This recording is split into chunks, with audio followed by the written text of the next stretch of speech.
जादुई दीपक की कहानी बहुत समय पहले की बात है। एक गांव में रवि नाम का एक गरीब लड़का रहता था। वह ईमानदार था, पर उसकी किस्मत साथ नहीं देती थी। एक दिन जंगल में लकड़ियां काटते हुए उसे एक अजीब चमचमाती चीज दिखाई दी। रवि ने पास जाकर देखा। वह एक पुराना सुनहरी दीपक था। दीपक पर मिट्टी जमी हुई थी। रवि ने उसे साफ करने की कोशिश की। जैसे ही उसने दीपक को रगड़ा, तेज रोशनी फैल गई। उस रोशनी से एक बड़ा और ताकतवर जिन्न निकला। जिन्न ने गरजती हुई आवाज में कहा, मुझे 100 साल बाद आजादी मिली है। अब तुम मेरी 3 इच्छाएं मांग सकते हो। रवि ने चौंकते हुए पूछा। सच में? जिन्न ने कहा। रवि ने सोचा और पहली इच्छा मांगी। मुझे और मेरी माँ को हमेशा के लिए सुख शांति मिल जाए।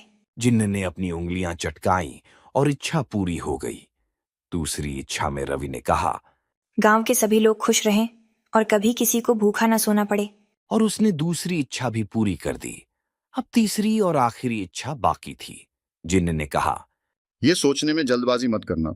रवि ने गहरी सांस ली और कहा, मुझे और कोई चीज नहीं चाहिए, लेकिन अगर हो सके तो तुम्हें कभी कैद ना होना पड़े। जिन्न ने हैरानी से पूछा। तुम मेरी आजादी क्यों मांग रहे हो?